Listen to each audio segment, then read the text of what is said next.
Buenos días, jóvenes.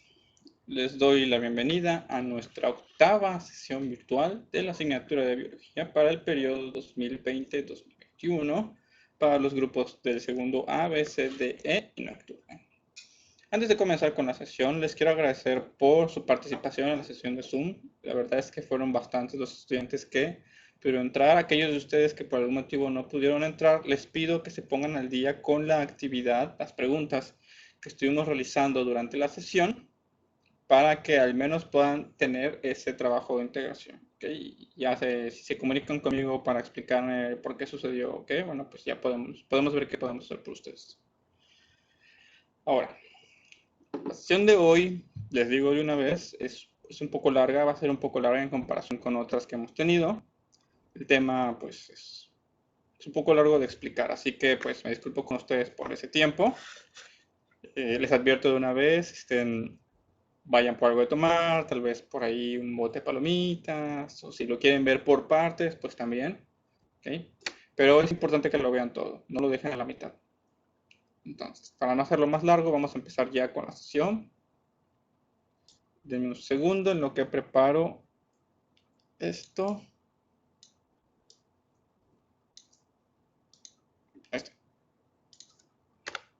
Bueno, ahora que ya conocemos la estructura de una célula, ya sabemos cómo está conformada, sabemos que tienen organelos, las células eucariotas tienen el núcleo celular, todas las células disponen de una membrana citoplasmática que las delimita y que separa lo que podríamos llamar adentro de afuera. Entonces, el tema que vamos a ver hoy tiene mucho que ver con ese último organelo, la membrana citoplasmática. Y es que el tema se llama el transporte celular. ¿Okay? ¿Qué es el transporte celular? Bueno, es el conjunto de mecanismos físico-químicos mediante los cuales las sustancias son transportadas al interior y al exterior de la célula y siempre a través de la membrana celular. Pero vamos a ahondar un poquito más en todo esto. Ya sabemos por las características de los seres vivos que toda célula, todo ser vivo y toda célula que también es un ser vivo, requiere materiales del exterior a fin de poder mantener sus funciones vitales, ¿ok? Llámese agua, llámese nutrientes, llámese gases para la respiración, ¿ok? Son materiales y son sustancias que vienen de afuera. Del mismo modo, muchas células producen sustancias útiles que tienen que viajar a otras células o bien desechos que deben de ser eliminados. En este caso estamos hablando de células que pertenecen a un organismo pluricelular, ¿no? Como los animales y las plantas. En este caso, por ejemplo, las células de los islotes de Langerhans del páncreas producen insulina, pero esa insulina tiene que viajar a través de la sangre a muchas partes del cuerpo para que pueda realizar su trabajo de capturar la glucosa o los carbohidratos y llevarlos a interior de otras células. Entonces, la insulina tiene que salir de la célula que la produjo y viajar por todo el cuerpo. También todas las células, todo ser vivo, toda célula, produce desechos. Al realizar sus funciones vitales básicas se producen desechos. Por ejemplo, nuestras células como seres humanos, nuestras células producen dióxido de carbono, producen agua, producen de compuestos nitrogenados que se tienen que desechar. O sea, es basura, por decirlo de alguna manera. Y tiene que salir de la célula. ¿Por qué? Porque si se queda, esa basura intoxica y daña la célula y eventualmente acabaría matándola. Entonces, entendemos el motivo por el cual el transporte celular es tan importante. Sin embargo, algo que hay que tener muy en cuenta es que todo movimiento en nuestro universo, aquí ya no estamos hablando solamente de los seres vivos, sino de una ley del universo. Todo movimiento en nuestro universo requiere energía. Le llamamos el trabajo, ¿no? El desplazamiento direccional de una sustancia, un átomo, una molécula, una distancia dada, es equivalente al trabajo o esfuerzo que se imprime sobre esa molécula. Entonces, todo movimiento requiere energía. Por lo tanto, el transporte es un tipo de movimiento. Y esto vuelve el hecho de transportar las cosas, las sustancias, de un lado a otro, un desafío. ¿Un desafío en qué sentido? Bueno, un desafío en que se pueda hacer de forma energéticamente eficiente. Tampoco podemos gastarnos toda la energía de nuestro cuerpo simplemente en transportar cosas, ¿no? Hay otras cosas que también requieren de energía. Tampoco podemos tener un requerimiento calórico gigantesco porque sería muy difícil soportar la vida de nosotros como organismos. De hecho, a los dinosaurios les pasó esto. Los dinosaurios eran organismos gigantescos con requerimientos energéticos alimenticios también igual de gigantescos. ¿Okay? Cuando llega el meteorito y los cambios en la atmósfera destruyen la mayor cantidad, o sea, la mayor parte de las fuentes de alimentación, o sea, las plantas mueren, muchos animales también murieron. Entonces, se quedaron estos gigantescos animales dinosauriescos sin poder conseguir lo que necesitaban. O sea, no había suficiente comida, no había suficiente energía para ellos y por eso murieron muchos de ellos. Entonces, ese es un desafío.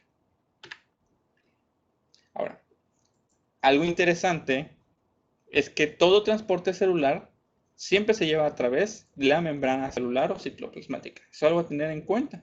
Y de hecho, la membrana celular es diseñada y su estructura está diseñada precisamente para facilitar el transporte de las sustancias que nos interesan que se transporten de un lado hacia otro. Pero también, al ser una membrana semipermeable, también hay barreras para el transporte. ¿Okay? No es una membrana por la que pueda pasar cualquier cosa. Entonces, eso también es un desafío. Ahora, vamos a hablar de los tipos básicos de transporte celular. Existen muchos tipos de transporte celular. Sin embargo, todos pueden clasificarse en uno de dos tipos principales. Estamos hablando del transporte pasivo y del transporte activo. Este transporte pasivo, bueno, este tipo de transporte se llama de esta forma porque no requiere de un gasto energético de la célula que está realizando el transporte. Ojo, no quiere decir que ese transporte no consume energía. Recordemos, todo movimiento requiere de energía para poder realizarse. Lo que sucede es que esa energía necesaria para que se realice ese transporte no lo pone la célula que está sacando ventaja del movimiento. La energía proviene de otro lado. ¿Okay? Muchas veces la energía proviene simplemente de las leyes naturales y las fuerzas naturales que existen en nuestro universo y en nuestro planeta. ¿Okay? Estamos hablando de fuerzas como la gravedad, la temperatura, el calor, ¿no? O sea, ese tipo de fuerzas también son una fuente de energía. Y el transporte pasivo muchas veces saca ventaja de ellas. Luego tenemos el transporte activo. Este tipo de transporte sí requiere que la célula consuma energía, utilice sus reservas de energía para poder realizarlo. ¿Okay? Simplemente hay ciertas cosas que no es posible transportar de manera fácil, ¿no? Y, por ejemplo, podemos regresar a la imagen del inicio de la presentación donde vemos el ejemplo del transporte pasivo, ¿no? A ver, agarro una piedra que está hasta encima de una montaña o de un monte y simplemente le empujo y dejo que ruede colina abajo. Qué fácil, ¿no? Es un transporte pasivo, yo no gasté casi nada de energía. La piedra bajó sola. Bueno, no sola. La gravedad puso la energía necesaria para que la piedra pudiera transportarse, de donde viene la gravedad de la energía magnética del núcleo de la Tierra. Entonces, y luego vemos el otro ejemplo, ¿no? La misma colina, la misma piedra, pero ahora estamos subiendo hasta la cima de la colina. En este caso, la gravedad actúa en nuestra contra y es trabajo que tenemos que realizar y tenemos que gastar energía para poder hacerlo. Entonces, así se entiende más fácilmente el transporte pasivo y el transporte activo. Vamos a continuar. Antes de poder hablar del transporte, tenemos que hablar de algunas de las leyes que rigen el transporte. Por eso les dije que iba a ser una sesión un poquito larga. ¿Okay? Es que es un tema un poquito complicado. Primero tenemos que entender lo que es el calor y la vibración. ¿Okay? Todos nosotros entendemos tal vez hasta cierto punto el concepto de temperatura o de calor o frío. Sin embargo, tenemos que entenderlo ahora desde el punto de vista de una molécula, de un átomo. ¿Qué es esta fuerza llamada calor? Bueno, lo primero que tenemos que entender es que todos los átomos, todos los átomos y moléculas, tienen un tipo de energía llamada energía calorífica, la cual nosotros sabemos medir como temperatura. Tan sencillo como que si decimos, es que estamos a 30 grados. Bueno, eso quiere decir que las moléculas alrededor de nosotros en nuestro ambiente tienen una energía calorífica equivalente a 30 grados Celsius. Y eso es energía que está contenida en el interior de cada átomo. Ahora, algo curioso de esta temperatura, de este calor, es que hace que los átomos vibren. Los átomos constantemente están vibrando, como vemos en la imagen aquí, ese desplazamiento, ese movimiento, ¿no? Los átomos constantemente están vibrando. Mientras mayor es la temperatura, más intensa es la vibración y por lo tanto mayor será el movimiento de los átomos. Esa vibración es fuerza, es movimiento, es energía y es desplazamiento. Permite que los átomos y las moléculas compuestas por átomos se vayan desplazando en un ambiente fluido. De hecho, los estados de agregación de la materia, estamos entendiendo los básicos que son el sólido, el líquido y el gaseoso, y existen otros, ¿no? Como el supersólido o el plasma ionizado, pero pues podemos hablar empezando con los primeros tres. Dependen de esto. ¿A qué me refiero? Aquí vemos la imagen, ¿no? Estamos aquí con esta pequeña animación. Sabemos que una molécula está conformada por átomos de diferentes elementos unidos a través de enlaces. Ese enlace es una fuerza, es una atracción que evita que los átomos se separen. Ahora, la temperatura, el calor, hace que esos átomos vibren. Mientras más es la vibración, mientras más es el calor y la temperatura, más esfuerzo, más presión se ejerce sobre la resistencia de ese enlace. Claro, los enlaces tienen un límite de resistencia y si esa resistencia se supera, el enlace se rompe y los átomos finalmente se separan. Ahora, en el estado sólido, el enlace tiene suficiente resistencia como para mantener a los átomos bien pegaditos. ¿Okay? El calor de los átomos no es suficiente como para vencer la resistencia del enlace. Por eso los átomos están pegaditos y el resultado es una sustancia sólida, con pocos espacios entre los átomos. Cuando una sustancia pasa de sólido a líquido, vamos a decir el agua, es porque ya tiene más calor y más temperatura. Eso ocasiona que la vibración de las moléculas empiece a superar la fuerza del enlace. Y el enlace comienza a permitir cierto alejamiento de los átomos, pero todavía no se separan. Todavía están unidos, pero eso ocasiona que se pierda esa solidez, se convierte en un fluido.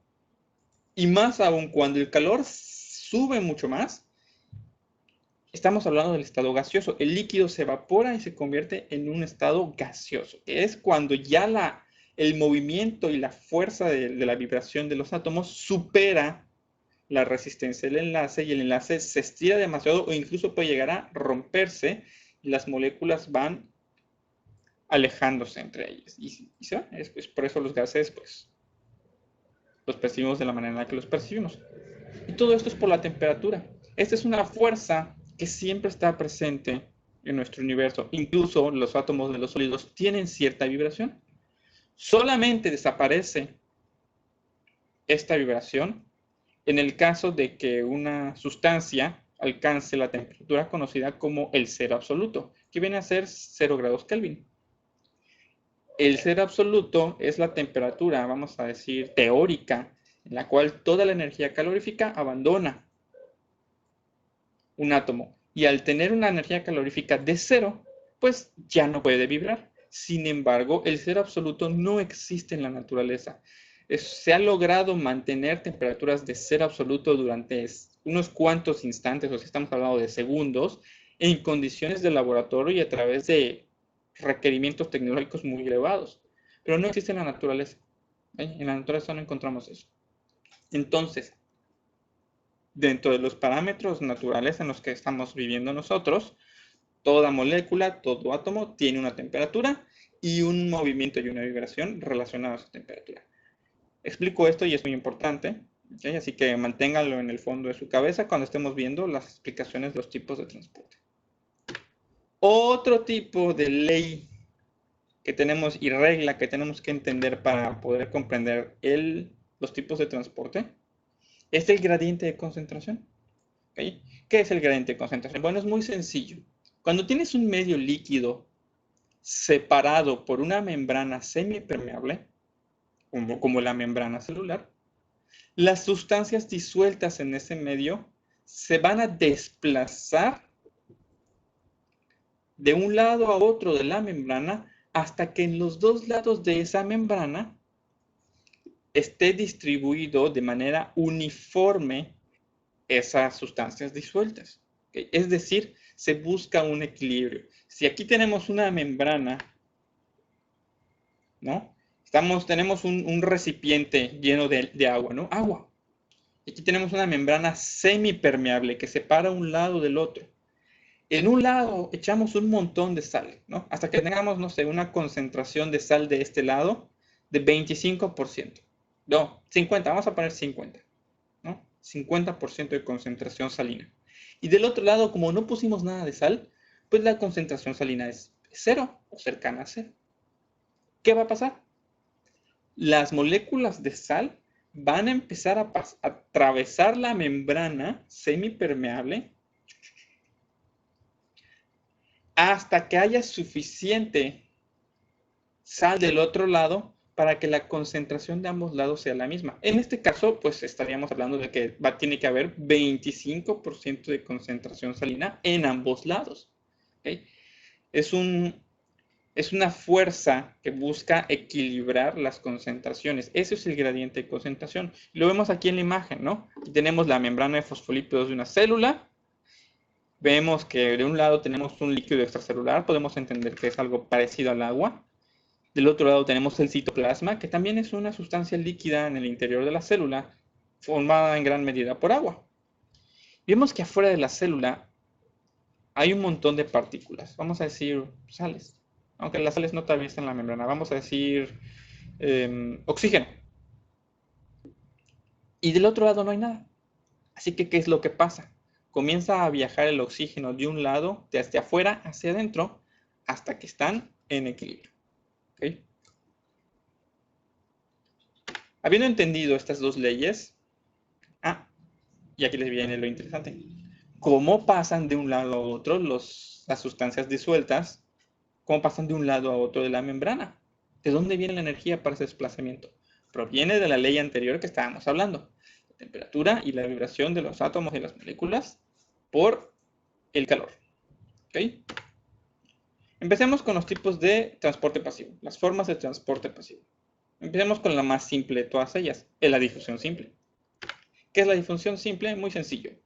En esta forma de transporte, las moléculas se desplazan hacia ambos lados de la membrana celular sin ningún tipo de restricción. Es decir, la membrana celular no impide el paso de las sustancias. Pueden atravesarla sin ningún problema. ¿Okay? La energía para que se pueda realizar este movimiento es proporcionada por la vibración de los átomos, que es provista por el calor y la temperatura, es decir, el propio átomo que se está desplazando da la energía para hacer ese desplazamiento. Y este tipo de desplazamiento siempre sucede a favor de un gradiente de concentración, es decir, el desplazamiento va a suceder mientras haya una diferencia en las concentraciones. Si las concentraciones están equilibradas, no va a haber este transporte.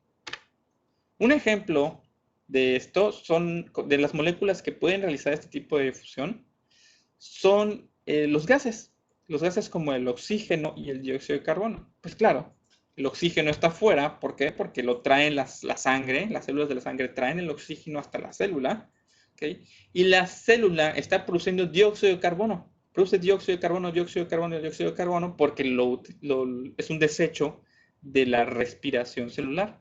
Montón de dióxido de carbono afuera, montón de oxígeno, perdón, montón de dióxido de carbono adentro de la célula, un montón de oxígeno afuera de la célula. ¿Qué va a pasar? El dióxido de carbono va a salir y el oxígeno va a entrar. ¿Okay? Y ese proceso es parte de la respiración que nosotros realizamos. La sangre recoge el dióxido de carbono, lo lleva a los pulmones y luego regresa y trae más oxígeno. Y así. Luego tenemos otro tipo de difusión, que es la que está representada aquí. Es la difusión facilitada. Es muy parecida a la difusión simple, solamente que en este caso las moléculas no pueden atravesar directamente la membrana, sino que aprovechan unas proteínas de transporte. ¿Qué son las proteínas de transporte? Pues son como esta que está aquí. Forman una especie de túnel. Siguen aprovechando la vibración de las moléculas, pero ya no pueden simplemente pasar por cualquier parte, ¿no? Atraviesan, es como un túnel a través de una montaña, ¿no? O sea, entran solo por el túnel. Pero es muy parecida, ¿ok? Luego tenemos la ósmosis. También es un tipo de difusión, un tipo de transporte pasivo. ¿Qué es la ósmosis? Bueno, en este tipo de transporte pasivo, las moléculas como tales no pueden atravesar fácilmente la membrana. La membrana es una barrera para que las moléculas puedan atravesar y moverse de un lado a otro. ¿Okay? Así que, ¿cuál es la solución? Bueno, si no puedo desplazar la molécula, voy a mover el agua. ¿Okay? Así que lo que se desplaza de un lado a otro de la membrana es el agua. El agua se va a mover hasta que el grado de disolución a ambos lados de la membrana sea equivalente. Es decir, también la ósmosis sucede a favor del gradiente de concentración y también obedece la ley de la temperatura y el calor para que se realice. ¿Okay? Entonces, es otra variedad de transporte pasivo en la que se mueve esa agua. Como la imagen que vemos aquí, ¿no? O sea, vemos como de un lado hay agua con sal, del otro lado solo hay agua. Así que, ¿qué pasa? El agua empieza a pasar de un lado a otro, se va llenando el otro, se va vaciando uno, hasta que la concentración de sal en ambos lados es la misma. Y recuerden que la concentración se mide en porcentajes, ¿ok? No en volumen. Si yo a un litro de agua, le echo 2 cucharadas de sal y a medio litro de agua le echo solo 1 cucharada de sal, la concentración que va a haber es la misma. ¿Ok? No es por volumen. Pero ya lo deben de saberlo, ¿vieron en química? Ahora, la ósmosis es muy interesante. ¿Okay? Desde el punto de vista de la biología y desde el punto de vista del funcionamiento de nuestros cuerpos, la ósmosis es interesante y es importante. ¿Okay? Un ejemplo de cómo sucede la ósmosis en nuestros cuerpos es lo que sucede en la mayoría de las sales que están disueltas en los líquidos de nuestro cuerpo. ¿Okay? El sodio, el potasio, el magnesio, fósforo. Las sales, al ser iónicas, no pueden atravesar fácilmente la membrana. La membrana no se los permite. Esto ha llevado a que en las descripciones de los líquidos en el interior de nuestro cuerpo se reconozcan 3 tipos de disoluciones, las cuales se nombran con referencia y relativamente al interior de la célula. ¿Okay? Estamos hablando de la solución hipotónica, la solución isotónica y la solución hipertónica. ¿Okay? Aquí vemos esta imagen, creo que es la forma más fácil de entenderlo. Vemos del lado izquierdo una solución hipotónica. ¿Qué es una solución hipotónica? Es una solución en la cual la cantidad de sales que hay afuera de la célula es mucho menor que la cantidad de sales que hay de por sí de forma natural adentro de la célula. Es decir, hay más sales adentro que afuera. ¿Esto qué va a ocasionar? Como las sales no pueden atravesar la membrana de la célula, lo que se mueve es el agua. ¿Y hacia dónde se va a mover? Se va a mover desde afuera de la célula hacia adentro. ¿Okay? Por eso vemos que la célula comienza a hincharse. Empieza a hincharse porque empieza a absorber agua, absorber agua, absorber agua, absorber agua. Y de hecho, una solución hipotónica en nuestro cuerpo, si es excesiva, si entra demasiada agua a una célula, la célula puede incluso llegar a explotar. Se revienta por estar demasiado llena de agua, la membrana celular se fractura, se rompe y obviamente la célula va a morir. ¿Okay? Se produce algo llamado como apoptosis celular. Entonces, ese es un tipo de solución, la solución hipotónica. ¿De acuerdo? Luego tenemos la solución hipertónica, que es la que está desde el lado derecho, en la cual sucede todo lo contrario. Afuera de la célula hay un exceso de sales, mientras que dentro de la célula pues están las sales normales, pero como afuera hay demasiadas, ¿hacia dónde se va a mover el agua? El agua va a empezar a salir de la célula y a salir y a salir y a salir. Y esto ocasiona que la célula comienza a reducir su tamaño. Comienza a reducir su tamaño, incluso comienza a arrugarse y a contraerse sobre sí misma, como vemos en la imagen, ¿no? Como empieza a hacerse pasita la pobre célula. Este proceso se llama crenación, ¿okay? Que no es más que la deshidratación de la célula, ¿okay? Cuando pierde toda su agua. Y por supuesto, si este proceso es excesivo, pues también va a morir la célula. Una célula completamente deshidratada no puede cumplir sus funciones y también se va a morir. ¿Okay?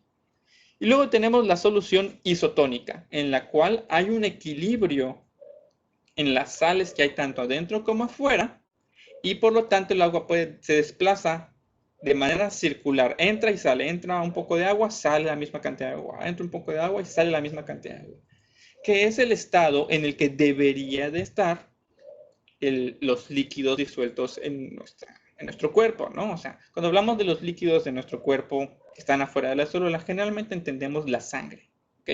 La sangre y el líquido intracelular. Entonces, ¿por qué esto es interesante? Porque nosotros como animales controlamos nuestro nivel de hidratación. ¿A través de qué? Pues a través del agua que consumimos y a través de las actividades que realizamos. ¿Ok? Vamos a dar un ejemplo de cómo un exceso de soluciones hipotónicas nos pueden llegar a causar un problema. ¿Cuándo es la hipotónica? Cuando hay mucha sal adentro de la célula y muy poquita afuera de la célula. ¿Okay? Y eso ocasiona que el agua entre la célula y puede incluso llegar a explotar. Un ejemplo, una persona está enferma, tal vez tiene un problema gastrointestinal, no sabes, el vómito y las diarreas, o sea, todo muy desagradable, ¿de acuerdo? Ese tipo de malestares, ese tipo de problemas ocasionan que se pierdan las sales del cuerpo, las sales que están normalmente en la sangre. ¿Okay? Ahora, si una persona que se encuentra en ese estado empieza a tomar mucha agua pura, entiéndase agua purificada, sin nada más, ocasiona que las pocas sales que ya nos quedan en la sangre se disuelvan. ¿Por qué? Porque el agua que estamos tomando no tiene ni una sola sal. Y si aparte esa persona no está comiendo, oye, come, no quiero comer, no quiero comer, y solo está tomando agua, se disuelven todavía más las sales. Y eso puede enfermar todavía más a la persona. Otro ejemplo, quizás sí lo van a identificar más fácilmente. Estás haciendo un ejercicio así bien intenso afuera, te vas a correr, ¿okay? Estás en atletismo, estás corriendo, estás sudando, ¿ok?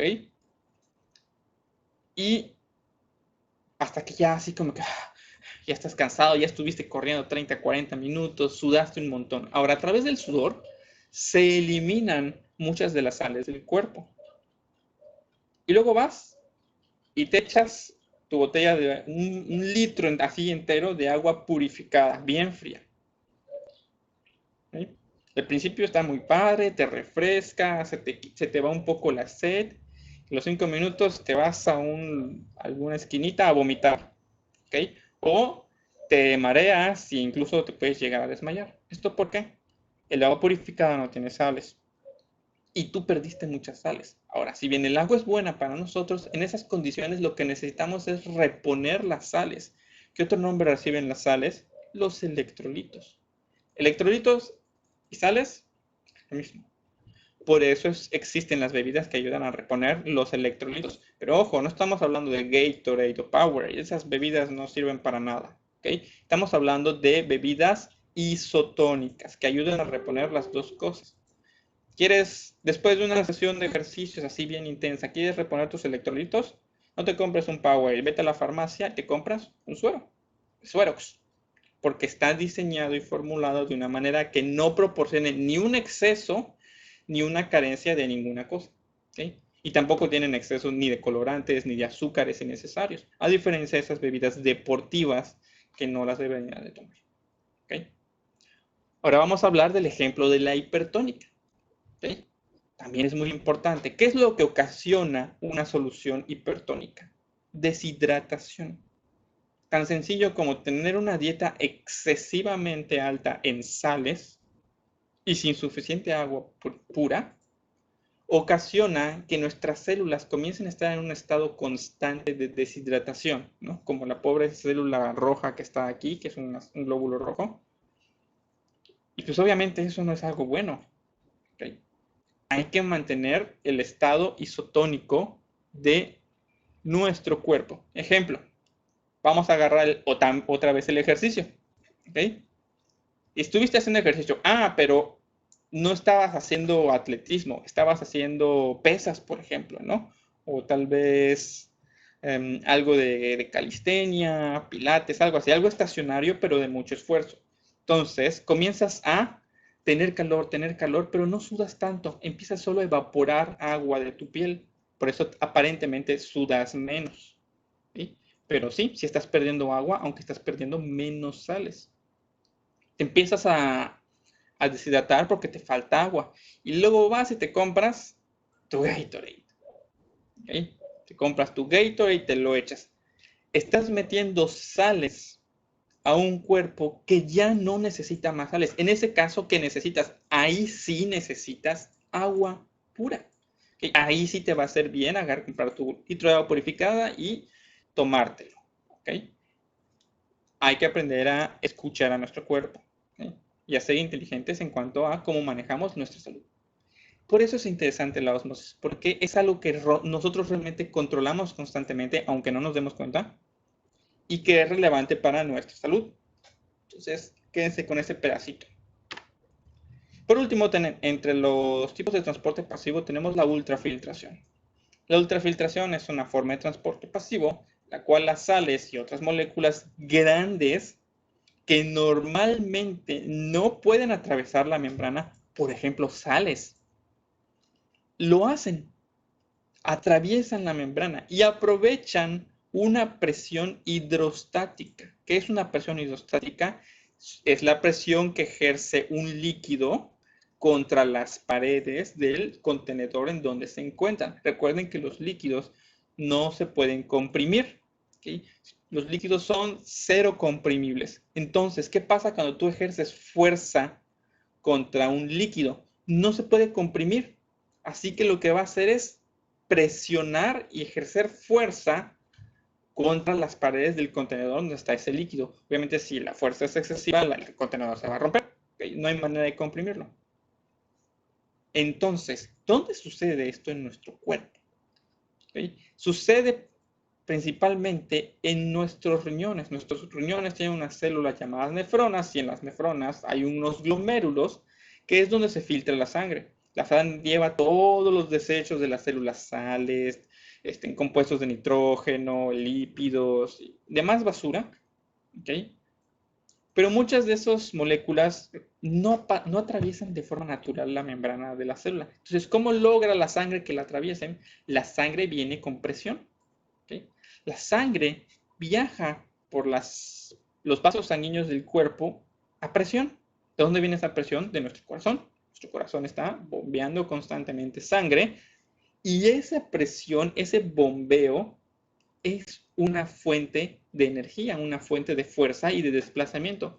Así que las nefronas de los riñones aprovechan la fuerza con la que llega la sangre del corazón y esa fuerza empuja el agua y las sales que contiene para que ahora sí que a la fuerza atraviesen la membrana citoplasmática. Esa sería la ultrafiltración. Y si estamos hablando de tanta fuerza y tanta energía para forzar a las sales y otras cosas a atravesar la membrana, ¿por qué decimos que es un tipo de transporte pasivo? Recuerden la definición.